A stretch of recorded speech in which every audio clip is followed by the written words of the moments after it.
Ujamaa is going to be a place where these men can develop the social skills, develop the basic educational skills, and the belief in themselves that they can do greater things. It's a place where they establish the foundation of success for the rest of their lives. I was fresh out of jail. I really didn't have no resources at the time because I don't really have any family members here myself.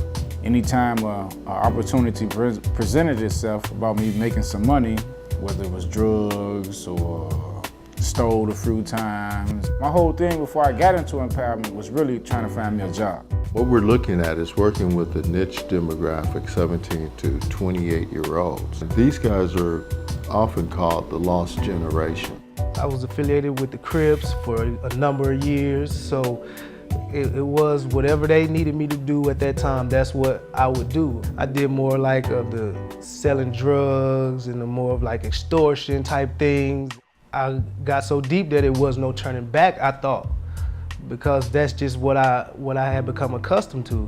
Well, Ujamaa Place addresses these problems by doing what I think is really the most cost-effective and probably the most real effective strategy in crime reduction, which is to prevent young men early on from continuing down a path that will almost certainly end up in only two places, the morgue or prison. But Ujamaa has to be there, because if they're not there, those young people are not going to make a successful exit from the gangs, and folks who are incarcerated are not going to make that successful transition back in the community. Yeah, I wasn't really outspoken.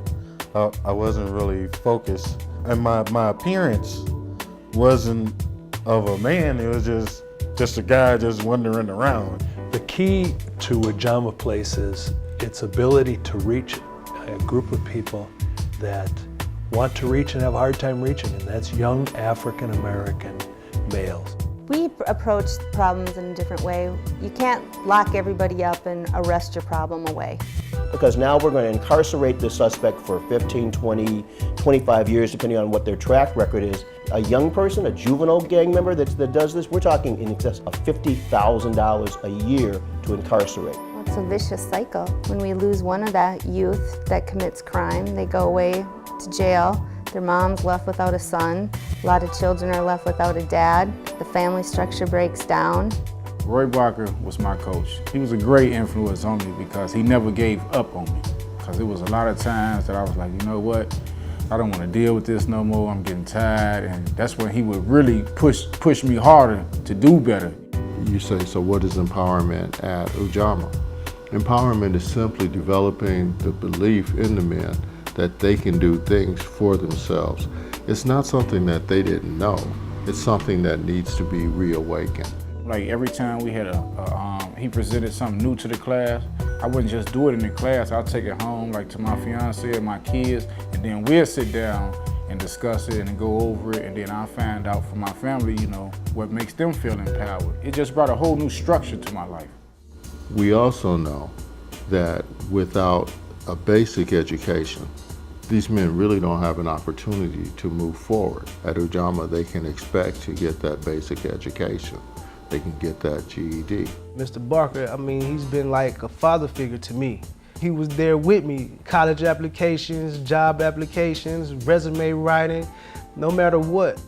They're going to be able to talk to other men who are current leaders, who may not have experienced the same lives that they come from, but these men will look like them. And they'll be able to talk to men that maybe they never would have been able to interact with, who can tell them about their own struggles, because every black man in America has a story. Every black man in America has had to overcome. I feel that the business community, in this case we're talking about St. Paul, needs to step up and be more proactive in dealing with a variety of issues in St. Paul, including the plight of young African American men. The need is huge. There is not an alternative available today to help this group of young men turn their lives around. And so by putting some money and investing in people and in the community, we are helping people move forward in a positive way that helps us become less dependent on government assistance. A program like Ujamaa Place has a very clear economic calculus to it. You invest some money now, you're not going to be spending that on incarceration. And I know in this case, whatever involvement I have, that this organization will make a difference in a lot of kids' lives. We feel that now is the time, and here is the place for St. Paul to come together to join hands across the city to bring the business community, the faith community, the police community, the bankers, the social workers, the CD counselors, for us all to come together and make this happen. Because when we help them, we're helping everybody in their family and their neighborhood. It costs $40,000 to $50,000 a year to incarcerate a human being per year. And the cost maybe to complete this program per student is $4,000 to $5,000.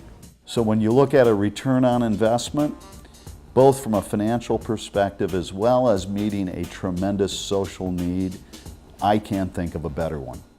This experience has taught me that, you know what I'm saying, that you can achieve your goals if you work hard. A lot of people most definitely can do it. I'm not the smartest guy, I'm not the toughest guy, I'm not the coolest guy or anything like that. But I'm just a guy who wants to be more than what I thought I could be. Looking better, dressing better, you know, I used to wear my pants sagging down to my knees and hat turned to the back, and you know, so it just really made me get a better grasp out of life.